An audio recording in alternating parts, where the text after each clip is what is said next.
Mika menghempaskan tubuhnya di sofa. Dia menghela nafas panjang saat mendapat kabar dari Fadil.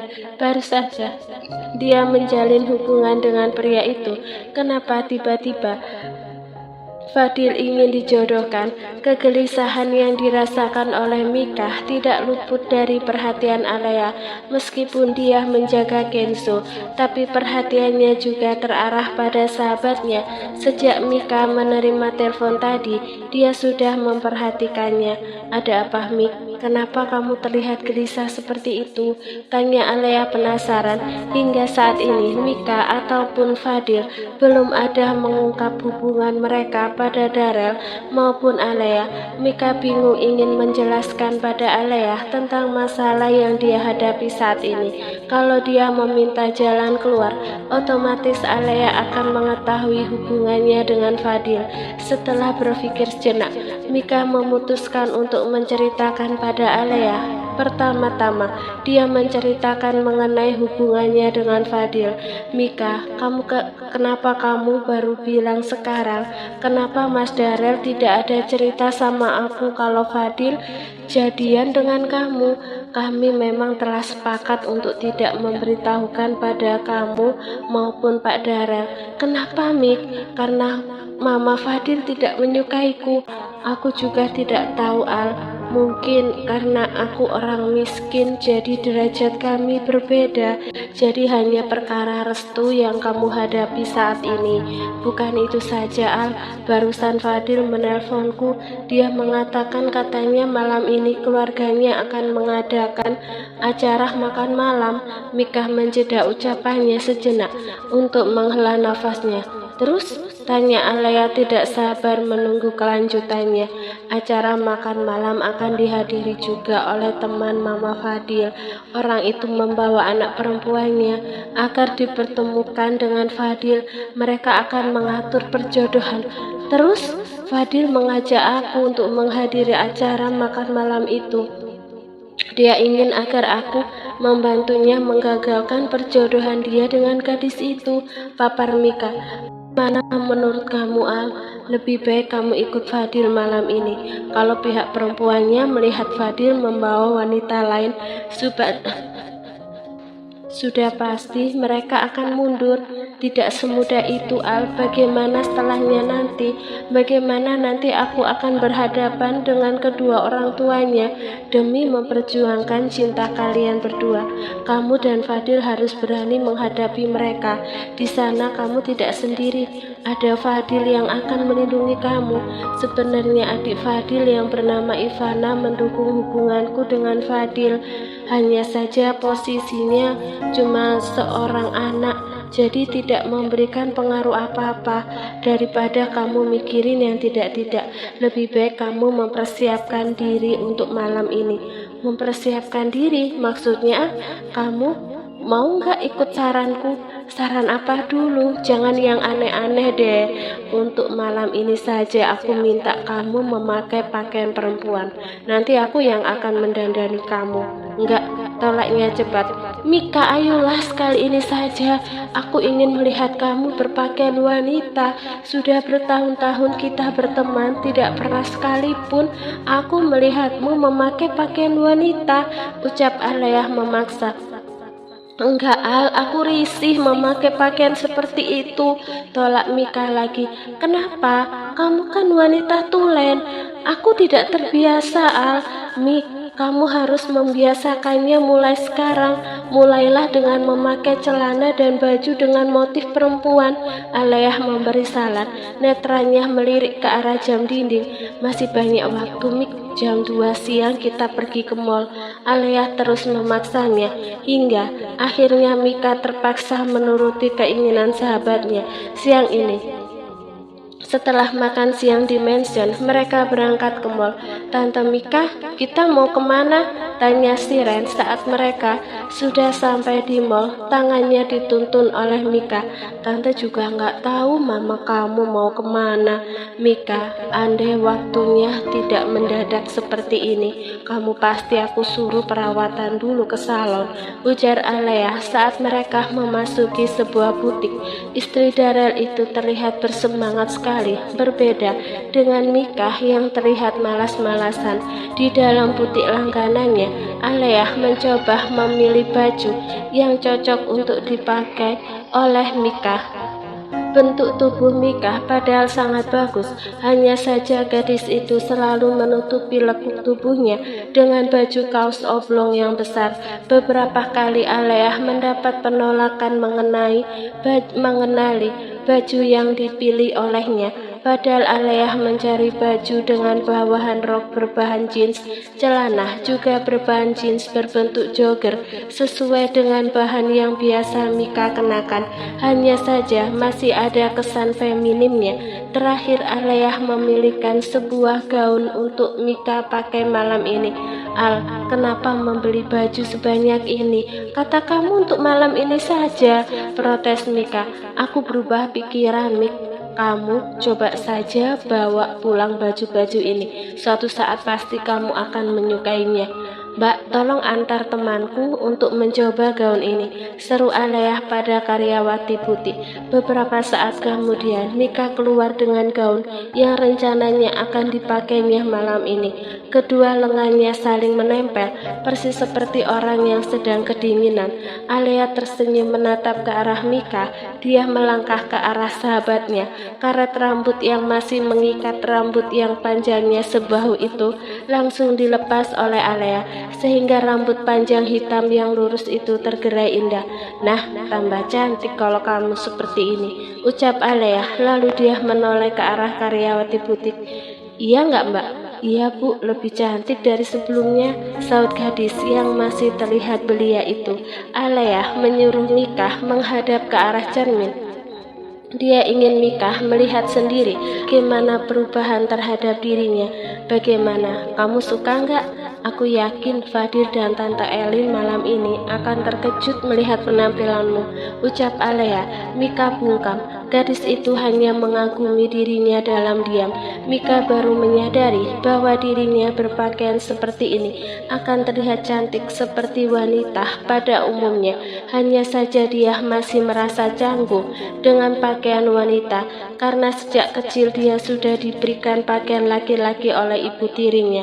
Sore ini, Mika tidak diperbolehkan Aliyah pulang ke apartemen karena dia ingin malam ini Mika tampil cantik paripurna. Aliyah yang sudah memiliki keahlian dalam merias wajah mengerahkan kemampuannya untuk memoles wajah Mika dengan sentuhan make up yang natural. Sejak jam 7 malam, Aliyah berada di kamar tamu mendandani Mika. Anak-anaknya saat ini sedang berada di ruang keluarga bersama Darel, Tuan Sean dan Ibu Yasmin. Assalamualaikum, ucap Fadil saat tiba di ruangan itu. Dia datang ke rumah Darel karena ingin menjemput Mika. Malam ini Fadil mengenakan pakaian kemeja coklat muda yang dipadu padankan dengan celana semi jeans coklat tua. Siren bilang sama Tante Mika, Om Fadil sudah datang, ujar Oma Yasmin. Iya Oma, Siren gegas pergi ke kamar tamu tempat Alea dan Mika berada saat ini. 5 menit kemudian Mika keluar didampingi oleh Alea dan Siren.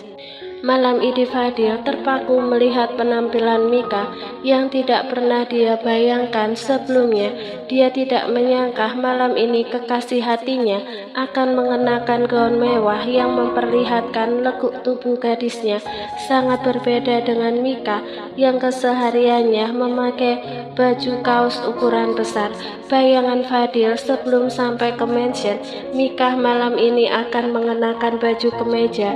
Namun malam ini sungguh di luar dugaannya. Hal ini merupakan sebuah kejutan baginya. Wajah Mika malam ini terlihat sangat cantik. Orang yang hanya bertemu 1 atau 2 kali bisa saja tidak mengenali Mika karena hari ini Mika benar-benar berubah. Biasanya Mika tidak pernah memakai apa-apa. Jangankan lipstik, bedak saja dia jarang memakainya. Meskipun begitu, Fadil masih bisa melihat kecantikan gadis itu. Muncul sebuah kebanggaan dalam dirinya bahwa keputusannya untuk menjadikan Mika sebagai ibu dari anaknya adalah keputusan yang tepat.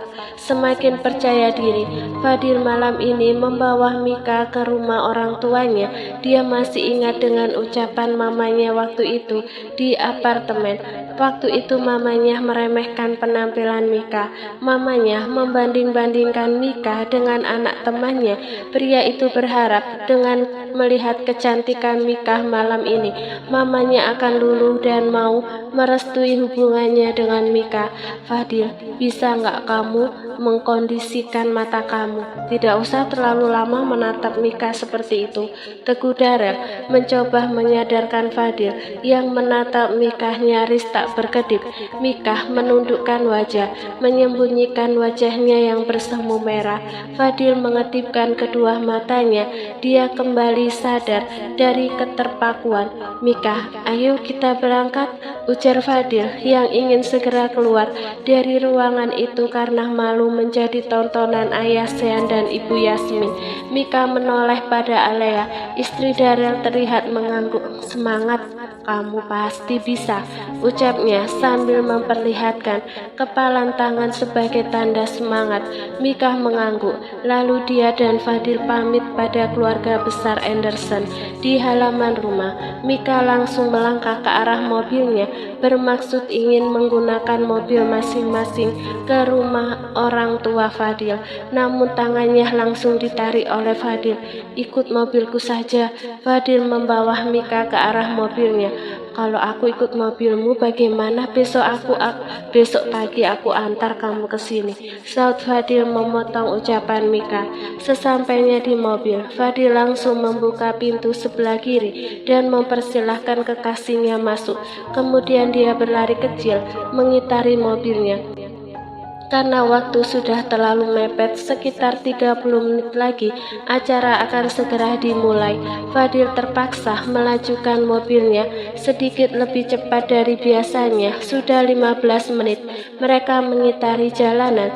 Keadaan di dalam mobil terasa hening. Kamu kenapa memakai pakaian seperti ini? Tanya Fadil mencoba membuka obrolan. Ini bukan kemauanku tapi kemauan Alea, saut Mika dengan tatapan lurus ke depan. Besok aku akan kembali memakai kaos oblong. Jangan, kamu cantik berpakaian seperti ini, puji Fadil.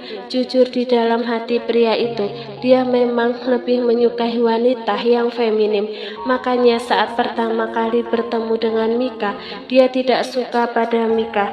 Jangankan mengajaknya berbicara, menatap wajah Mika saja dia malas. Karena kesan pertama Fadil melihat Mika adalah seorang gadis tomboy, bukan seleranya seorang Fadil.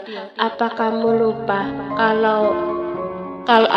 lupa aku pernah mengatakan bahwa aku tidak ingin diatur cara berpakaianku? Tanya Mika mengingatkan. Mika ini tidak mau aku atur, tapi dia mau diatur oleh Alea. Fadil bermonolog dalam hati. Kini langsung terlintas di kepalanya untuk meminta tolong pada Alea agar membantunya merubah Mika supaya tidak mengenakan baju kaos oblong lagi. Pasangan yang baru saja jadian ini sama sekali tidak menunjukkan sisi romantis, hanya status saja yang berbeda pada keduanya. Sedangkan gaya berbicara dan ketus-ketusnya masih sama seperti biasanya, tidak ada manis-manisnya, layaknya pasangan yang sedang dimabuk asmara. Maklum saja, Mika memang tidak punya pengalaman berpacaran, berbeda dengan Fadil. Pria itu pernah 2 kali pacaran, yaitu saat SMA dan saat kuliah. Keduanya berakhir dengan pengkhianatan oleh si wanita. Sejak itu Fadil tidak pernah lagi menjalin hubungan hubungan dengan seorang wanita. Dia lebih menyibukkan diri dengan pekerjaan, bekerja bersama Darel. Kemanapun sahabatnya pergi, Fadil pasti akan ikut. Pernah satu kali Fadil ingin memegang tangan Mika, tapi Mika langsung menarik tangannya. Iya, aku masih ingat. Aku kan hanya mau memberi penilaian saja pada penampilan kamu malam ini. Andai saja aku tidak sedang menyetir, aku pasti akan memandang wajahmu puas-puas malam ini. Karena besok aku tidak akan pernah lagi melihatmu seperti ini. Sudah stop, lebih baik kita pikirkan bagaimana nanti saat di rumah orang tua kamu. Mika mencoba mengubah topik pembicaraan. Dia tidak ingin Fadil terus-terusan membahas penampilannya malam ini. Kamu cukup tersenyum saja, say hello. Selebihnya biar aku yang berbicara, saut Fadil memberikan arahan saat berada di rumah orang tuanya nanti. Handphone Fadil yang ada di saku celana tiba-tiba berbunyi. Pria itu mencoba mengeluarkan ponselnya, lalu menyerahkan benda pipinya pada Mika. Ivana yang nelpon, ucap Mika saat melihat ke arah layar ponsel. Angkat saja, atur loudspeaker. Mika menuruti perintah Fadil. Sambungan telepon langsung terhubung. Halo, kakak sudah sampai di mana? Kakak masih di jalan. Kalau kamu dan yang lainnya lapar, makan saja duluan, saut Fadil asal. Bukan masalah makan, Kak. Mbak Nova dan kedua orang tuanya sudah datang. Mereka mencari keberadaan kakak, ungkap Ivana. Dia mengira saat ini Fadil sedang sendirian. Fadil tidak menceritakan pada adiknya bahwa malam ini dia akan membawa Mika. Karena Fadil tidak ingin rencananya membawa Mika gagal. Fadil sudah hafal dengan karakter adiknya yang berbicara suka keceplosan. Sudah dulu ya, kakak sedang nyetir. Sambungan telepon kemudian diputus oleh Mika. Jadi wanita itu namanya Nova. Apa dia cantik? Tanya Mika. Ada semacam nyeri yang dia rasakan di hati. Mana aku tahu, aku saja baru mendengar namanya, saut Fadil jujur. Apa kamu cemburu? Enggak, kilah Mika cepat. Fadil hanya bisa tersenyum. Sudah jadi kebiasaan seorang wanita, setiap berbicara pasti kebalikannya. Mobil hitam Toyota Alphard kini sudah memasuki pintu gerbang perumahan. Jantung Mika mulai berdebar kencang. Dia lebih nyaman di bawah ke markas preman daripada di bawah ke rumah orang tua Fadil. Berbagai bayangan reaksi dari Mama Fadil sudah mulai traveling di kepalanya.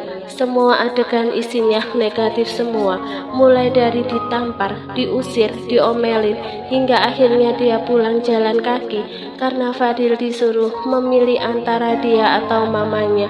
Mika. Fadil memanggil Mika sambil menepuk pundak gadis itu. Kamu ngelamunin apa? Hah? Mika tersadar dari lamunan. Kita sudah sampai di rumah Mama Papa. Ayo turun, mereka sudah lama menunggu. Fadil, lebih baik aku di sini saja. Enggak, kamu harus ikut turun. Aku takut tidak diterima dan langsung diusir.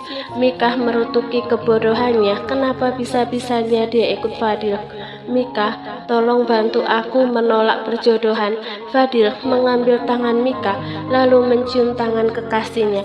Perlahan Fadil mendekat ke arah Mika. Semakin lama semakin mendekat. Mau apa kamu? Tanya Mika mulai tegang. Mau membuka ini, saat Fadil usai melepas sabuk pengaman yang dikenakan oleh Mika. Di teras rumah, Fadil bertemu dengan Simbok. Papa dan Mama ada di dalam ya, Mbok. Dan Fadil langsung ke halaman samping saja. Acara makan malamnya di halaman samping, saut ART tersebut. Fadil kemudian memegang tangan Mika. Keduanya melangkah menuju halaman samping. Assalamualaikum, ucap Fadil dan Mika bersamaan. Waalaikumsalam. Fadil, sama siapa kamu? Tanya Mama Elin terkejut.